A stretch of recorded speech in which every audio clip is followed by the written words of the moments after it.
He has been called Chetesh Warrior by Amul. It's a tribute after he retired from all formats of cricket. With over 7,000 runs in 103 tests, Cheteshwar Pujara ranks 8th in the list of top run scorers in the format for India. But his real value has been the hours he has stood in the crease in the middle and consumed the balls. Well, he is said to be considered to be the last of his breed. We put him in the same category, perhaps as the great wall of cricket, Rahul Dravid. Thank you very much, Cheteshwar, for joining us at this hour and talking to us about the time that you spent in the middle and also maybe a little bit about your second innings. But before we delve into your second innings, I have to ask you about the numerous tributes that you've been getting over the last 48 hours. Tell us which one has stood out for you. Thank you, Rika. I think it has been very overwhelming because last 48 hours, all the teammates, the people I've worked with, the coaches, the family members, my friends, a lot of acquaintances has reached out. And so it's an honor because when you have represented the country for such a long time, you hear from people about your journey. You also start reflecting about how you started. So, firstly, I would like to say that it's an honor for me to represent the country for such a long time and to be able to participate in some of the great series as well. So I'm fortunate enough to have played cricket for such a long time, but at the same time, it is a very satisfying moment for me when I'm retiring from cricket because when you hear from people, when you hear from your family members and friends, and when they start talking about your journey, it's a great feeling. Now, many see you as the last of the dying breed of Test cricket, especially in an era of aggressive T20 style batting. What are your thoughts on this? And do you believe that your style of play has also has a crucial role in the modern day Test cricket? Yes, it does. But at the same time, look, if you look at the current Indian test side or any test side in the world, players are getting picked from their performances in T20 format or the ODI format. So they are sticking to their strength. Their strength is to play attacking cricket. Their strength is to play shots, which they are doing. But at the same time, they are learning to defend the ball. They are learning to leave the ball. They're trying to bat according to the situation of the game, which is very important. So the game is changing. And that's why I would say that one has to stick to their strength.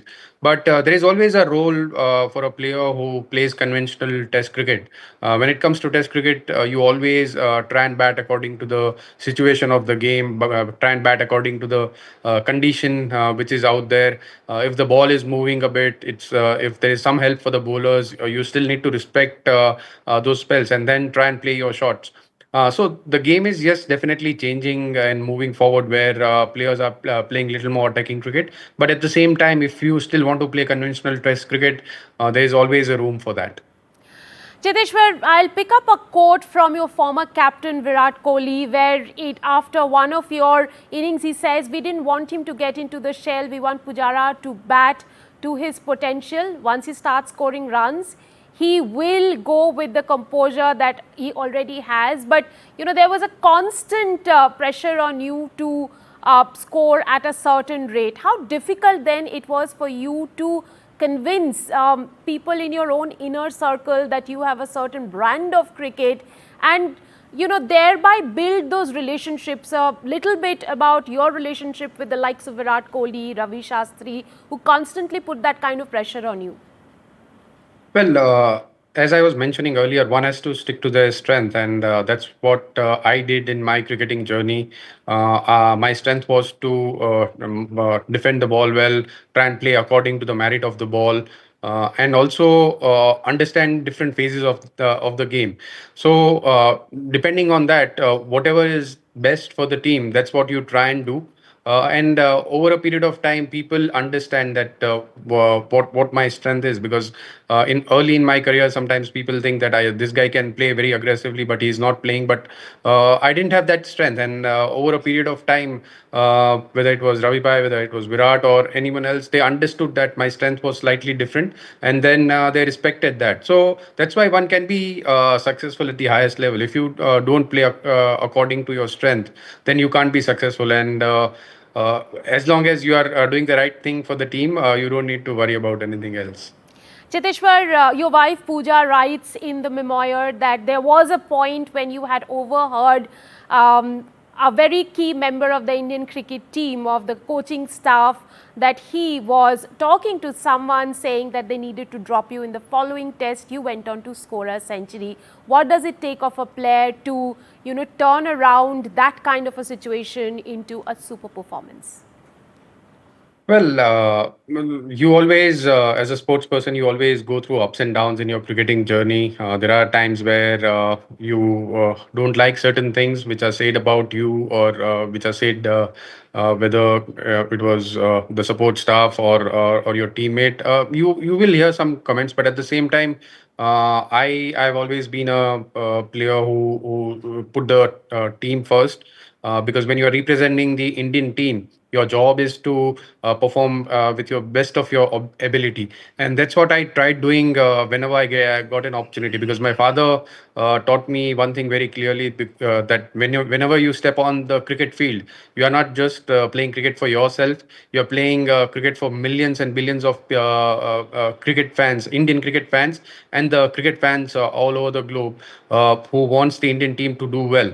So you are representing the country, and you try and make sure that you're doing your best job when you're stepping out on the field. And whenever there was any adversity, I always used to think about the team, and step on the field, that what's my role, what is the best way I can contribute to the team, and that's what I've done, and that has helped me immensely to perform well for the Indian team. Cheteshwar, you spoke about your dad. I eventually had to ask about him. It almost seemed like you and your dad were a team, like we see Leander Paes and Dr. Wes Paes. Tell us about, being the team that your father was, and teaming up with him during your journey of success. Well, it has been a great journey, and at this point, I would like to thank my parents. My father and my mother both have been very instrumental in my cricketing journey. My father as a coach, and he himself, who has played first class cricket for Saurashtra in the past. So he wanted me to do well and play for the Indian team. And as a coach, it was a proud moment for him when I made my debut. So he has been very instrumental, and he has been very supportive throughout my cricketing journey. He has been a strict coach as well, but at the same time, I've learned a lot from him. But at this point, I would also like to thank my mother, because people, yes, do talk about my father, who has been very helpful in my cricketing journey. But you also need to be a nice human being. And my mother was the one who told me that no matter how good a cricketer you are, you also need to be a nice human being. And what you do off the field in cricketing journey is very important. And that's why when you are going through a tough time, when you face a lot of difficult situation on and off the field, if you can stay balanced, if you can be very confident, that helps you a lot. And my mother was very instrumental in doing that. And as a cricketer, it's never about certain people. I think my parents, yes, I did mention their role, but at the same time, it takes a village. Pooja, as my wife has mentioned, that in her book, that it takes a village for any person to be successful. For in my success journey, there have been numerous people who has helped me in this journey. And at this point, I would also like to thank my wife, my daughter, who has been very supportive throughout my journey, and also the players I've worked with, the coaches I've worked with, people who has been been very helpful, my extended family members and friends. All of them has played a major role in my success. Cheteshwar, you've played 103 tests for India. What is that one inning, whether a century or a defined half century, that you're most proud of? One is 2015. I scored 145 not out in Sri Lanka. That is one of the memorable test innings. Apart from that, 92 at Bangalore against Australia in 2017. 2017. Yeah. Yeah, that was the second test match. Also, I have to name one innings at Adelaide in 2018. That was first test match of the series. And also the 56 at Gabba Right. in 2021. Those are the memorable test knocks. And also, I can't forget the first debut innings of 72 in 2010. That was the second innings of the test match. Also, the Mr. Dependable tag, did it ever put pressure on you, the nickname?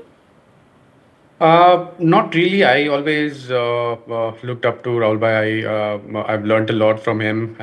So when I was put in at number three, I never compared myself with Rahul Bhai. I always wanted to play along with him. And when I actually made my debut, I was playing alongside him.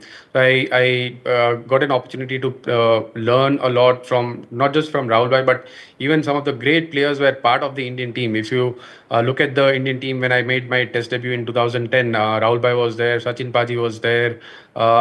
We had VVS Lakshman was also there. Then Virendra Sehwag and Gautam Gambhir used to open the innings at that time.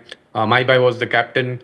Zahir Khan, Harbhajan Singh, some of the great players India had produced were part of that squad, and I might be missing few more names, but it was a great moment for me to have made my debut with some of the great players, because when you are part of that dressing room, you learn a lot as a young player, and that experience has taught me a lot in my cricketing journey. Cheteshwar, when you look at the current lineup of players, who will you transfer the tag of Mr. Dependable to? Well, I wouldn't want to put any pressure on any of the players. That's why I won't pick any one player. But this young Indian team is very, very talented. We have seen the results recently in England. The way everyone is playing, I think it's a phenomenal test lineup, because our batters are doing well, our bowlers are doing well, even the all rounders are contributing. So. It's a great moment for the Indian team, because if they carry on playing like this, in not just in Test format, but even in T20 and ODI format, I think India will have a great few years ahead. What about Shubman as the test batter? Oh, he has been exceptional. The number of runs he has scored in England, not many players can achieve that feat. Being a captain, touring England for the first time, and also leading the team for the first time, despite all those responsibility, he was focused enough on his batting, and to achieve that feat of scoring more than 700 runs, it's a remarkable achievement. Now, your test career ended without a farewell match. What are your thoughts on how a player's retirement should be handled in Indian cricket? Well, I wouldn't want to dwell too much into it. I'm at this point, I'm really happy that I've had a great opportunity to represent our great nation for such a long time, and it's a happy moment for me, because I feel proud to have played cricket in this nation where people are so passionate about the game. Whenever you are stepping on the field, people look at what the Indian team is doing. People are looking at you as a person, as a sports person. So for me, it's a great joy to have represented the country, and I will stick to that rather than thinking about what hasn't happened. Because for me, I think this journey has been really good, and I'm really content with that journey. Cheteshwar, one final question. Your retirement note hinted at continuing to play in leagues outside India. Are there specific formats or tournaments you're excited to explore post-retirement? What is the second innings looking like? Well, as of now, it's just I've started commentating on the game. I've been a broadcaster lately, so I would want to continue that. And when I've retired from all formats of this game, so I won't be playing any professional cricket going forward. Not even first class or a county cricket.